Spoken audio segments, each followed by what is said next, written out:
Buenas tardes, bienvenidos a este mini podcast llamado Enderezándote.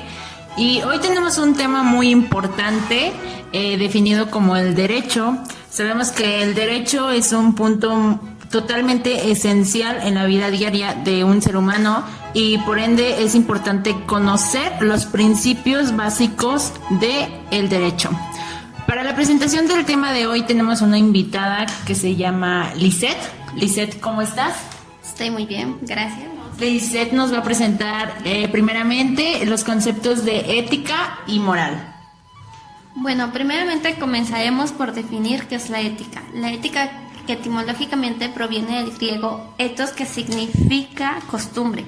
La ética debe ser reflexiva y debe tener normas de acción y valores dentro de una comunidad, mientras que la moral significa las ideas del bien o del mal que tiene la sociedad.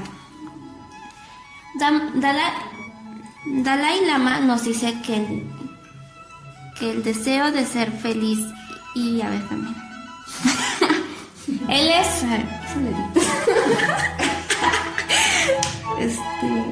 jefe espiritual del budismo, nos dice que el deber de ser feliz y el deseo de ser feliz debe ser el intermedio con el de los demás.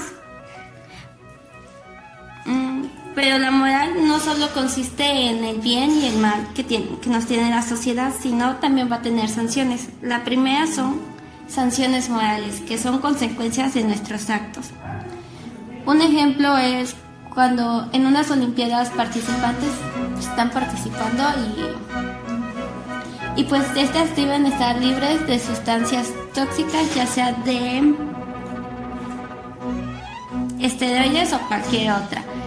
Y al ser enterados las autoridades de estos, las personas pues van a perder y van a perder su lugar, van a estar multados y va a tener una sanción, ¿no? Sí. Después continuamos con las sanciones personales. Estas se realizan con la intimidad de la persona mediante la tristeza, el reproche, remordimiento o la satisfacción. Ejemplo, un niño que tira algo, su mamá se enoja y pues ahí tiene el remordimiento del niño de que hizo algo mal o algo bien, en caso del niño psicópata. Sanciones sociales. Es un juicio social de la alabanza y el reproche que únicamente se basa en un comportamiento observado. O sea, aquí la sociedad va a saber si está bien o está mal cualquier acción que nosotros hacemos. Pero esa es muy prejuiciosa. Sí. Es como el taquero, ¿no ven que te dan dos tortillas? Es como si vas a separar las dos tortillas y te van a hacer dos taquitos. O cuatro taquitos y allí el taquero no te va a decir nada, pero en su mente te está diciendo, eso es ilegal, joven. Es una sanción social. Ajá. Y después sanciones civiles, que únicamente se basan en el quebramiento de leyes. Y por último tenemos la sanción religiosa. Aquí es algo, no sé la palabra. No sé. Lo que te dice Diosito, ¿no? Como te va a Cualquier religión. Bueno, en este caso pues en México predomina el catolicismo y pues Que serían básicamente como los 10 mandamientos, ¿no? Uh-huh. no tanto, porque No, los 10 mandamientos son... sanción. No, son Reglas ciertas que normas, tienes ajá. que seguir. Una sanción podría ser, digamos, se separa así. Nosotros en la vida en esta que sería terrenal, el máximo castigo que te puede dar a ti como creyente, así bautizado en esa fe, es que te excomulguen. Pero es un proceso medio mafufado. Pero ya digamos en la cuestión espiritual, es diciendo de que, ejemplo, yo ahorita los mato a todos así en caliente, no me importa. Y pues no me causa remordimiento y nada, y pues mi familia me dice arrepiéntate de tus pecados, hijo de tu mamá. Y vas a tener un castigo. Ajá, y no lo hago y sigo cometiendo eso, y en el momento de que me muera, pues voy a ser juzgado por Diosito y me dice de que no. Sí, es que Dios existe. Bueno, en mi caso, pues para mí existe. Bueno. Te va a decir de pecador, hijo de tu mamá, te vas al infierno. Pues ahí estoy condenado.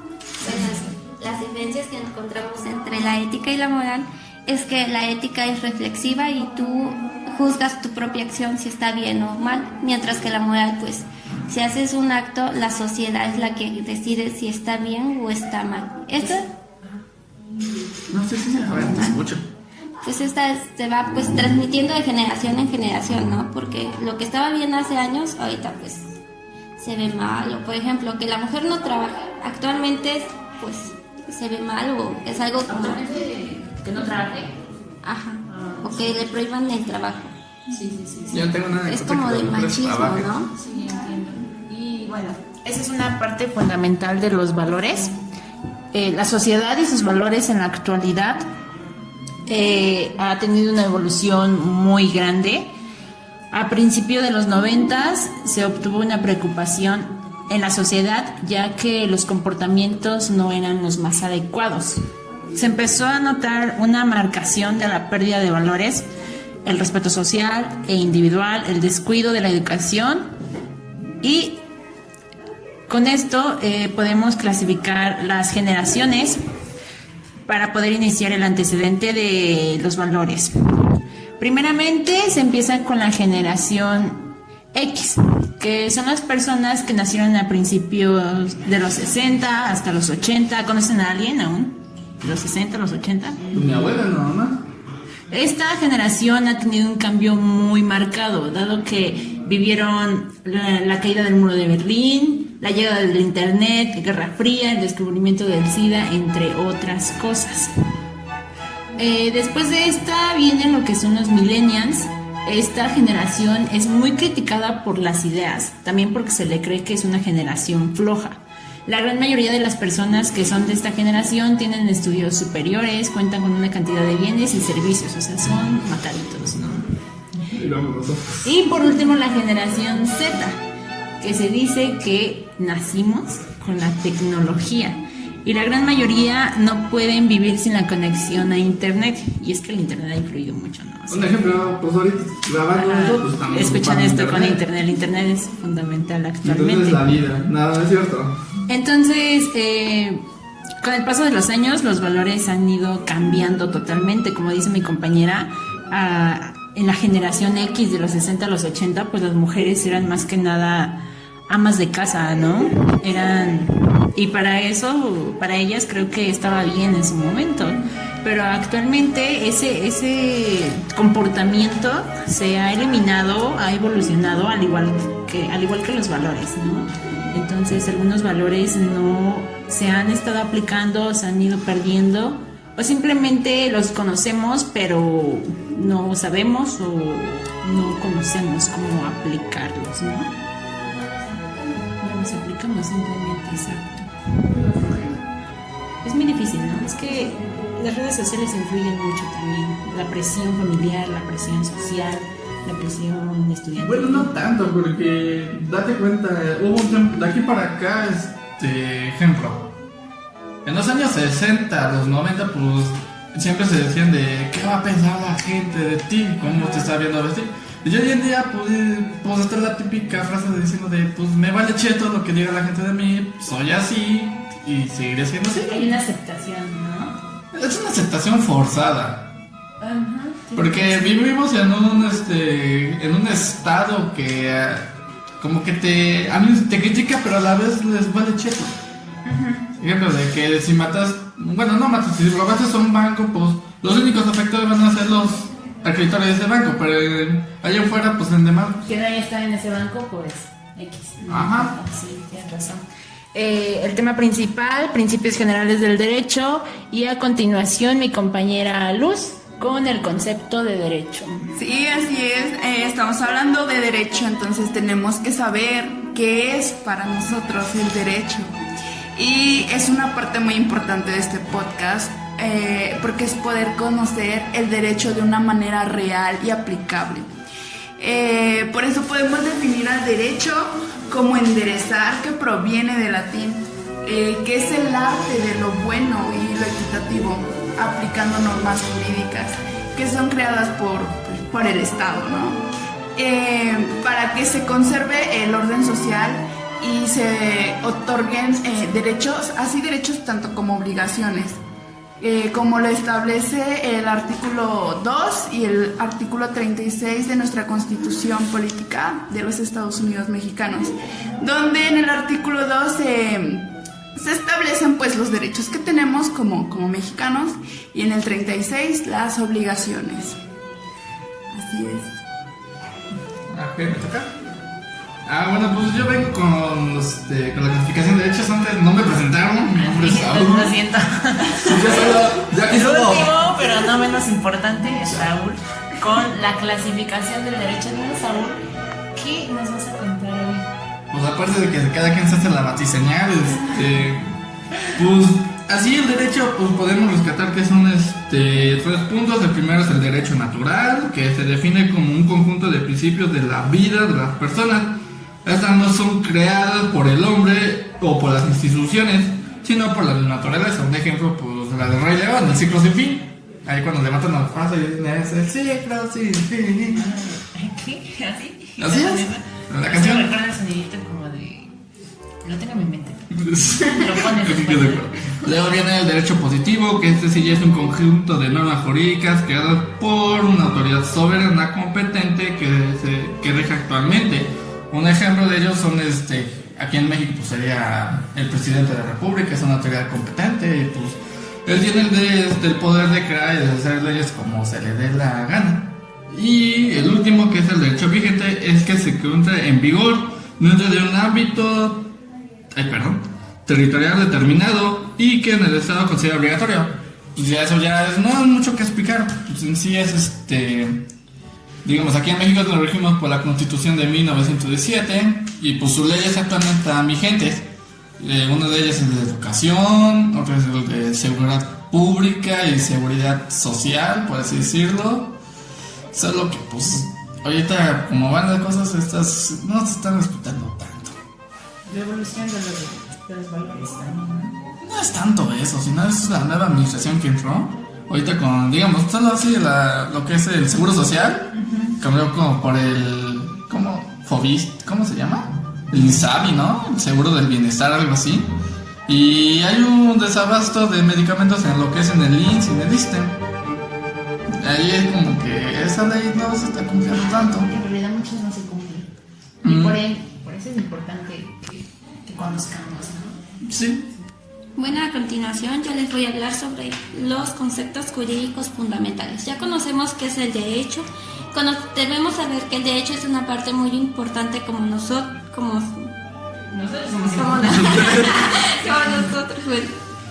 Y también en esta es aplicado en nuestra vida y es necesario también conocer los conceptos, las ramas del derecho. Jurídico lo vamos a definir como un conjunto de normas que permiten al ser humano tener una relación con la sociedad relacionada en el derecho. Y vamos a mencionar qué es el derecho objetivo y subjetivo.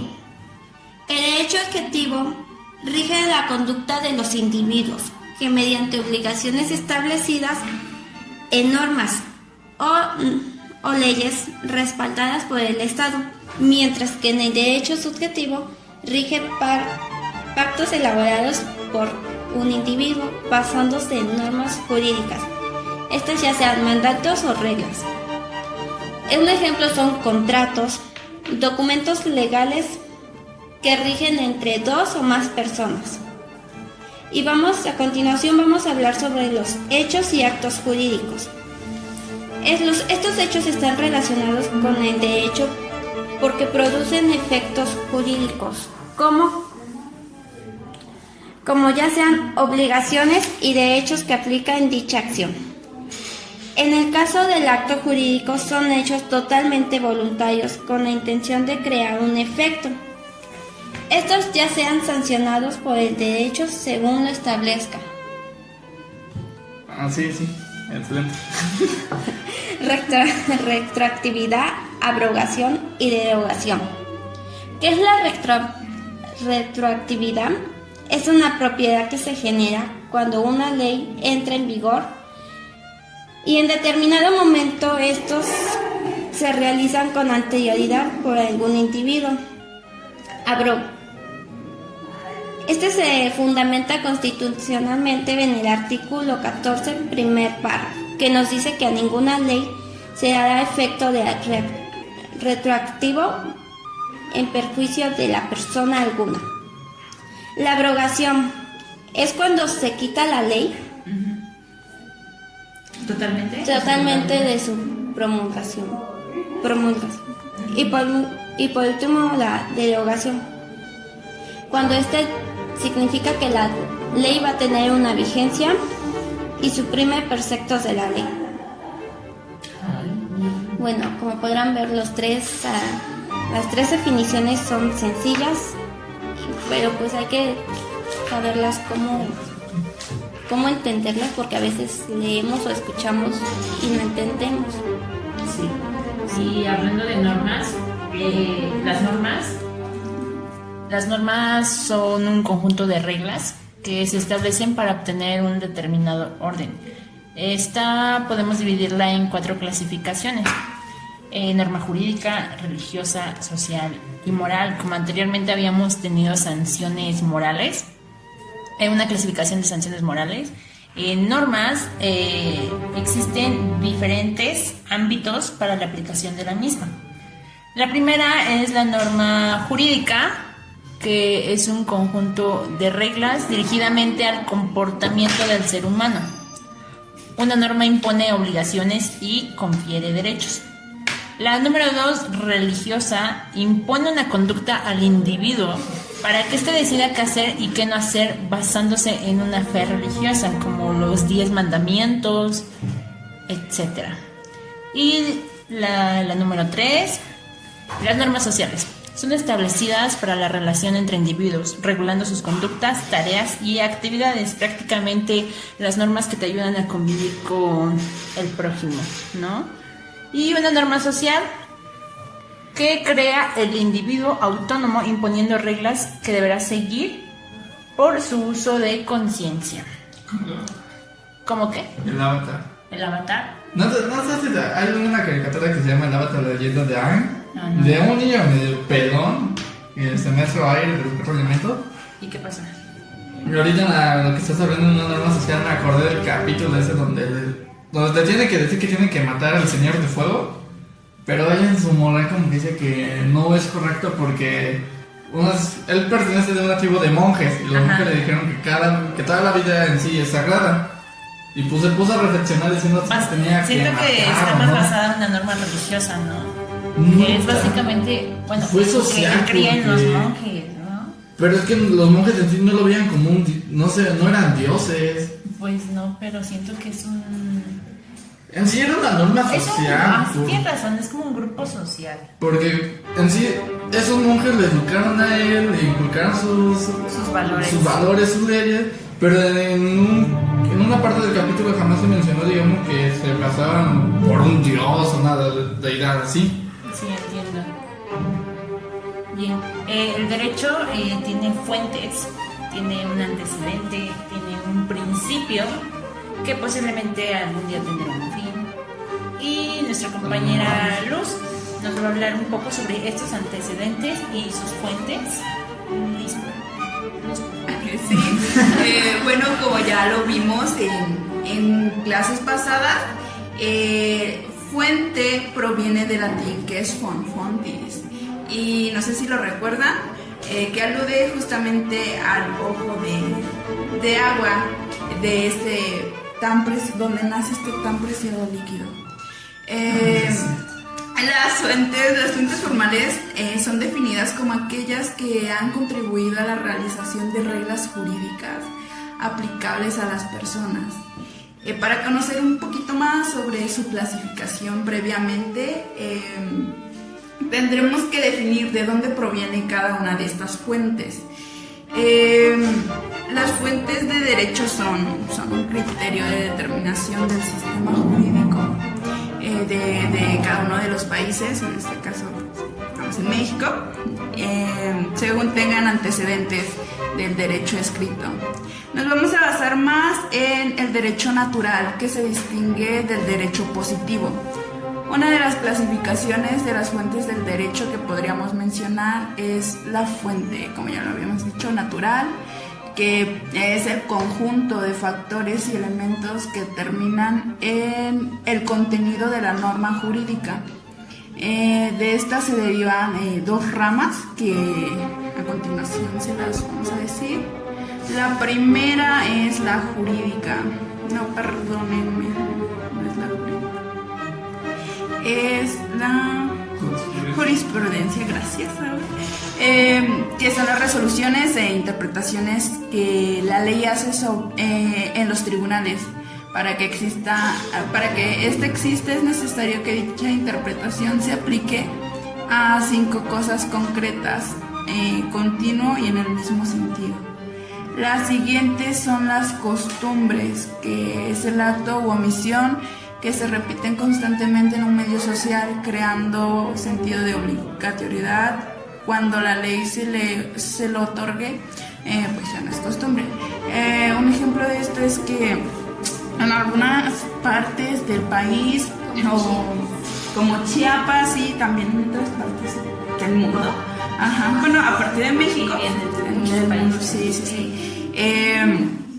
Que hay ¿cómo se le dice? Grupos, comunidades, donde pues para ellos es normal que no sé, que se casen con menores de edad las personas adultas. Entonces aquí está cayendo la poli. Sí, no, exacto, pero ahí están, o sea, ya se les hizo costumbre y lo ven normal que pero se convierten en hablamos de menores de edad, de menores de 15 años. Mira, sin mentirte, yo tengo una novia de 7 años y tengo miedo de que me lleve la poli. ¿Es una novia de 7 años? Sí. Bueno, sí, pero ya lo sabes. Bueno, o sea, tiene 17 años, yo tengo 18, pero aún así entienden que es menor de edad. Sí. O sea, y aquí si dices eso se ve enfermo. Exacto. Ajá, o sea, se oye enfermo. O sea, creo que vas a estar despedido, ¿verdad? Me van a despedir, ¿verdad? O luego que venden a las niñas, ¿no? Ajá, y o sea, se les hace como, o sea, lo ven como tan normal. Ajá. Pero ellos no, creo que no usan el término vender. O sea, es tan normal que para ellos eso no es vender, es simplemente Un intercambio. es lo que se hace. Lo que se hace. Es como si fuera un trote. Exacto. Te cambio mi pan por, ¿qué será? Bueno, por tu hija. Literal, es eso. Sí. Andan enfermo esa cosa. Esas son las fuentes del derecho, que son un punto pues muy importante para la aplicación de la misma. Bueno, pasamos al siguiente tema, que es la estructura jurídica, donde vamos a hablar un poquito más de eso. Bueno, ya pasando un poquito a algo más sano y bueno, un paréntesis. Isbe, ¿no te cansas de tener el teléfono así? Toma. Pero no las azotes. Ya pues, bueno, como todos sabemos, los que somos mexicanos y los que no lo somos, ya lo sabrán. México es un país constitucional porque se rige tras una constitución que México ha tenido varias. Tenemos la primera constitución del Imperio Mexicano, después de allí nos vimos con la constitución de Santa Anna, un expresidente dictador. Posteriormente de allí nos pasamos a Benito Juárez, de Benito Juárez nos pasamos a la actual, que es de 1917.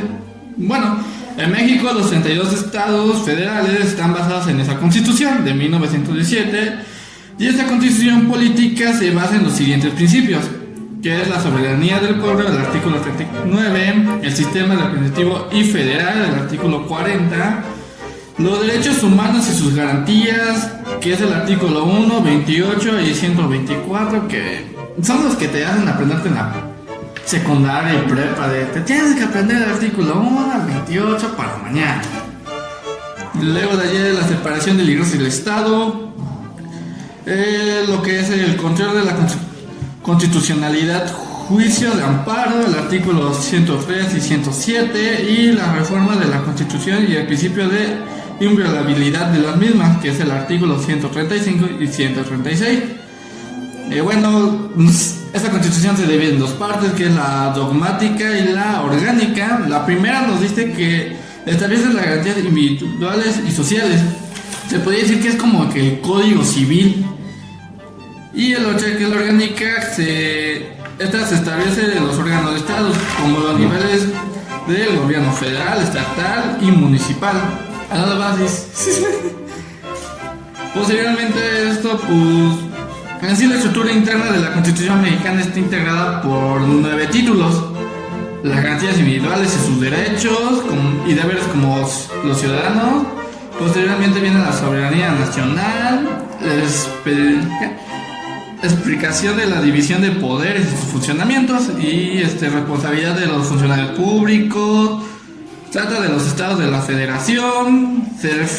Luego dice el trabajo y prevención social, el trato sobre las previsiones generales, reformas a la propia Constitución y por último se refiere a la innovabilidad de esta Carta Magna, o sea que no te la puedes saltar. Bueno, y aquí está un poco más complicado, pues que en sí no cambia mucho. La estructura jurídica de aquí de México pues se basa en eso. No importa qué estado te vayas, aquí en México te puedes ir, digamos, a Chiapas, Guadalajara, Jalisco. Creo que son lo mismo, ¿no? No, Jalisco es el estado y Guadalajara es la capital. Te vas aquí, pues va a ser lo mismo, vas a tener tus garantías, vas a poder votar. Ojo, aquí sí cambia. Si cuando son elecciones, se hacen, digamos, las elecciones federales, las estatales y municipales. Si eres de cierto estado, no puedes votar en otro estado, tienes que votar en tu estado. Y digamos, si estás de vacaciones durante este periodo, te tienes que ir, creo que a las oficinas del INE actualmente, que es el Instituto Nacional Electoral. Y ahí es donde tienes que decir, no, pues vengo de Tangamandapio y quiero votar por mi pueblito natal. Y así. Actualmente pues está la Ciudad de México, antes del Distrito Federal, y pues no cambia mucho, es lo mismo. Lo único que cambia es que allí no se le llama ¿qué será? Gobernador de estado. Se le cambia como jefa de gobierno. Actualmente creo que la que está es la primera mujer de ser jefa de gobierno. Una señora. Sheinbaum, ¿verdad? Sí. Sinceramente, esto ya es un poco de polémica porque pues te puede criticar y así. Después pasamos con mi compañera Isabel. Lisette, perdón. Bueno, Liz, que acaba. Bueno, ya llegó Monse, ya que le hacen. Pero bueno, vas tú. Con la división de los poderes aquí en México. Te escucha todo el mundo.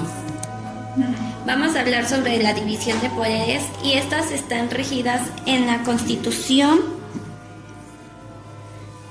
En la Constitución mexicana de 1917 dice que esta división se divide en 3: poder ejecutivo, legislativo y judicial. El poder ejecutivo en sí es el presidente de México, pero que actualmente está a cargo de los policías. A ver, permítame, creo que a ver. El poder ejecutivo es el presidente, que a su vez es el jefe del Estado y el jefe de gobierno. Asimismo es el comandante supremo de las Fuerzas Armadas. El presidente es la cabeza de la administración pública federal. Él decide y es auxiliado por un gabinete compuesto por varias secretarías del Estado. Anteriormente su seguridad estaba a cargo del Estado Mayor Presidencial, pero con los cambios de AMLO, este está a cargo por la Guardia Nacional. Nuestra cabecita de acuerdo. Sí. Ajá, sí, había un mazo de la preparatoria que nos decía con nuestro querísimo presidente, nuestra cabecita de algodón, que Diosito lo tenga en su santa gloria. Siguiendo vamos a hablar sobre el siguiente, que es con el poder legislativo. En el Congreso de la Unión es un órgano depositario del Poder Legislativo Federal de México. Este está conformado por una asamblea bicameral.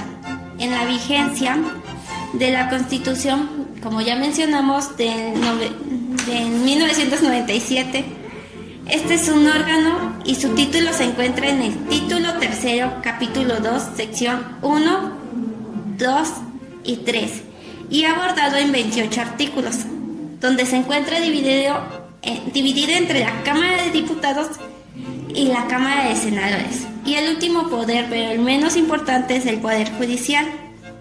Este está integrado por la Suprema Corte de la Justicia de la Nación, el Tribunal Electoral del Poder Judicial de la Federación, el Consejo Judicial Federal, los juzgados del distrito, los tribunales colegiados del circuito y los tribunales unitarios del circuito.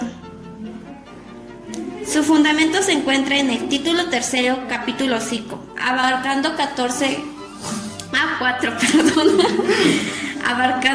14 artículos de la Constitución Política de los Estados Unidos Mexicanos y la Ley Orgánica del Poder Judicial de la Federación. En casos previstos por la Constitución, el Jurado Federal de Ciudadanos y tribunales del Estado y de la Ciudad de México pueden actuar en el auxilio de la justicia federal en casos previstos por la institución y las leyes. La administración, la vigilancia y la disciplina del Poder Judicial de la Federación, con excepción de administración, vigilancia y disciplina del Poder Judicial de la Federación, con excepción de la Suprema Corte de Justicia. Bueno, aquí es más sobre esto, ¿no? Pero pues realmente hacen todas esas funciones. Es la verdad. Sí. Solo ponlo así. El presidente es el que puede mandar a dar golpe. Los senadores y diputados son los que... El Poder Legislativo. se puede, más que nada lo conocemos como los que aprueban las leyes, por así decirlo. Ajá. Y el último, pues es el que pues, ya nada más se encarga de sentenciarte y que te... ¿Se acuerdan de la policía ministerial? Ah, pues ellos lo mandan. El mismo, policía ministerial, poder judicial. Como que no manda bien. Sí. Y es verdad que todo este desarrollo, la aplicación del derecho, lo jurídico, las sanciones, existen gracias a que existen personas, ¿no? Y básicamente nos hemos cuestionado mucho de qué es en realidad una persona, ¿no? Soy yo, un ser todo guapo y divino. El concepto de persona es un concepto principalmente filosófico, viéndolo desde el ámbito de la vida, que expresa la singularidad de cada individuo de la especie humana. Podemos definir que una persona es aquel ser o ente a quien el ordenamiento jurídico le reconoce voluntad para ser titular de derechos subjetivos y deberes. Persona es todo ser o ente de derechos y deberes. Nosotros como personas tenemos derechos y obligaciones. Las personas las podemos dividir, no las podemos dividir, se clasifican el tipo de personas desde un ámbito jurídico como naturales, que son las personas físicas, y colectivas llamadas también jurídicas. Esta es una agrupación o asociación de personas físicas que, recuerden alguien quiénes son las personas físicas, las que pagan impuestos, ¿no? Entonces pagamos impuestos hasta las personas morales. Bueno, es verdad, pero La clasificación es así. Físicas somos nosotros. Como Cualquiera. Ajá, cualquiera. Cualquier gato puede decirlo. Sí, las personas morales son las instituciones o son sociedades que se conforman entre dos o más personas, que actualmente creo que se llama. ajá, creo que ya no existe más, todos somos personas físicas.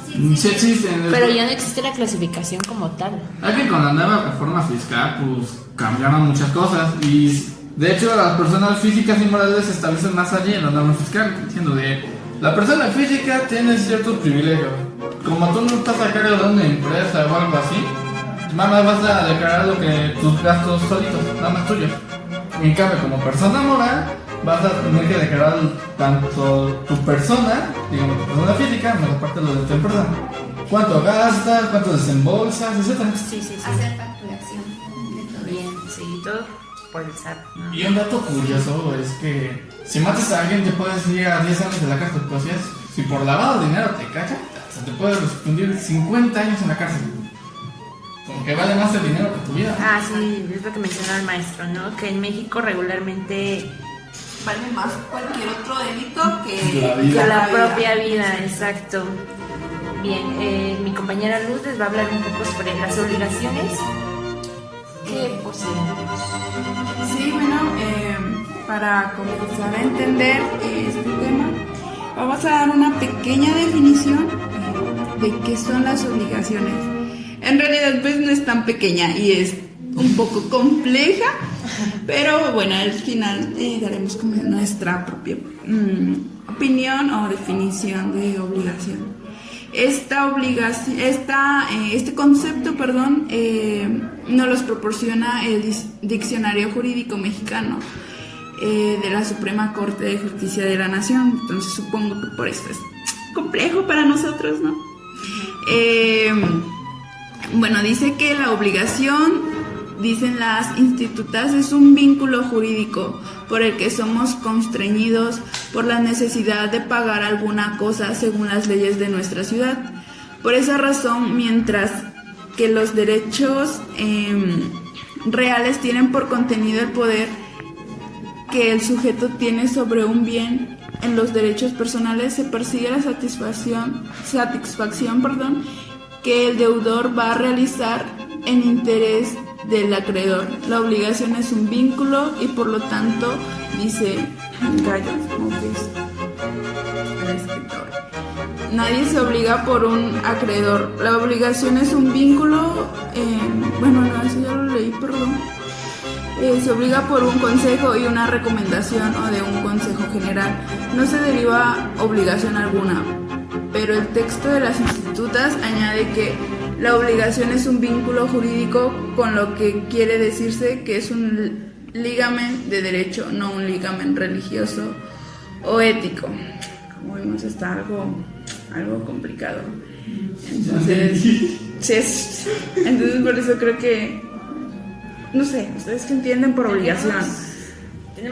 Bueno, es que la obligación siento que es un conjunto de...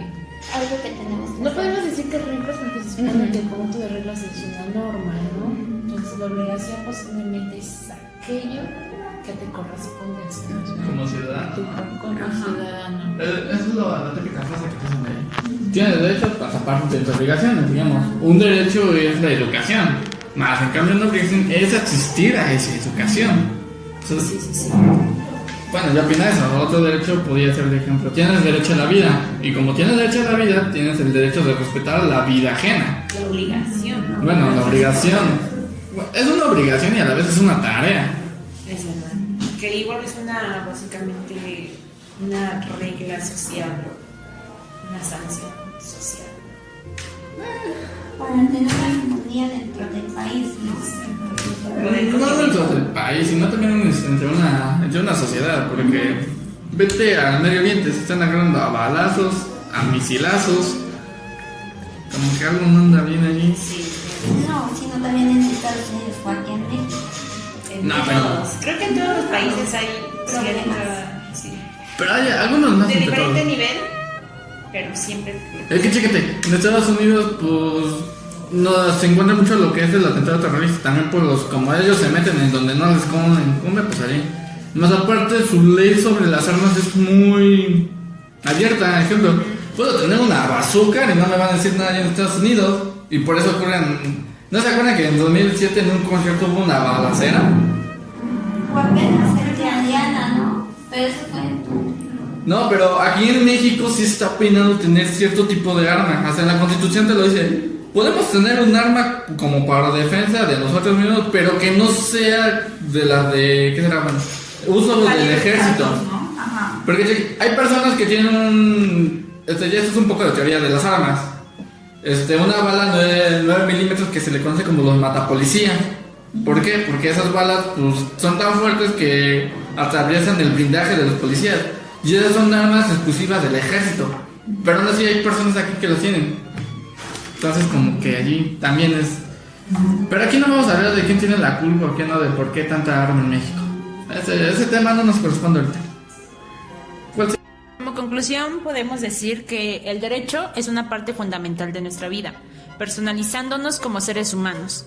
La investigación de este amplio tema te brinda el conocimiento necesario para poder saber sobre las obligaciones y derechos que te confiere la ley, ¿no?